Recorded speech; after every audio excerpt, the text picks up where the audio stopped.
জীবন কৃষ্ণ সাহাকে ইডির তলব, সিবিআই এর পর ইডির তলব জীবন কৃষ্ণ সাহাকে। 70 কোটির লেনদেন নিয়েই তলব ইডির। জীবন কৃষ্ণ সাহাকে ইডির তলব, সিবিআই এর পর ইডির তলব। আমাদের সঙ্গে রয়েছেন আমাদের প্রতিনিধি অর্পিতা হাজরা। অর্পিতা থেকে আরো বিস্তারিত জানবো।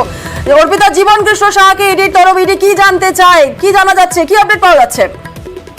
দেখো, সিবিআই এর পর এবারে ইডির তলব এই মুর্শিদাবাদের বড়োয়ার বিধায়ক জীবন কৃষ্ণ সাহাকে আগামীকাল সিজিও কমপ্লেক্সে তাকে সকাল 11টার সময় তলব করা হয়েছে।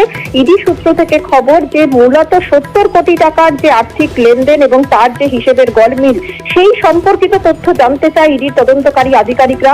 সেই কারণে মুর্শিদাবাদের বড়োয়ার বিধায়ককে আগামীকাল তলব করা হয়েছে। এর আগে তার স্ত্রীকে তলব করা হয়েছিল, কিন্তু এবার এই বড়োয়ার বিধায়ককে তলব করলো ইডির আধিকারিকরা। এর আগে তোমাকে জানিয়ে রাখি, 2023 সালে 14ই এপ্রিল তাকে তার বাড়িতে যায় সিবিআই এবং সেখানে গিয়ে তার টানা 3 দিন তল্লাশির পর 17 তারিখ তাকে গ্রেপ্তার করা হয়। কিন্তু লোকসভা এই ভোট পর্বের মাঝে 14ই মে তিনি সুপ্রিম কোর্ট থেকে তিনি জামিন পেয়েছিলেন।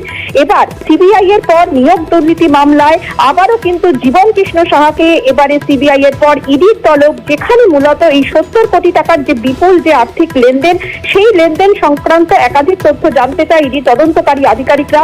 সেই কারণে জীবন কৃষ্ণ সাহাকে আগামীকাল তলব করা হয়েছে। এর আগে তার একবার বয়ান নেওয়া হয়েছিল, এবার কিন্তু তাকে তলব করা হলো সিজিও কমপ্লেক্সে।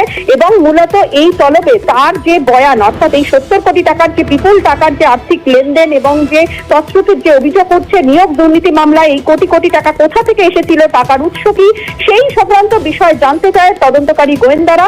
সেই কারণে ইডির আধিকারিকরা আগামীকাল জীবন কৃষ্ণ সাহা অর্থাৎ মুর্শিদাবাদের বড়োয়ার বিধায়ক তাকে তলব করেছে সিজিও কমপ্লেক্সে এবং তার বয়ান রেকর্ড করা হবে। কারণ এর আগে সিবিআই নিয়োগ দুর্নীতি মামলায় তাকে গ্রেপ্তার করেছিল। এবার কিন্তু সেই নিয়োগ দুর্নীতি মামলাতে সিবিআই এর পর এবার ইডির তলব মুর্শিদাবাদে বড়োয়ার বিধায়ক জীবন কৃষ্ণ সাহাকে। বেশ, ধন্যবাদ অর্পিতা।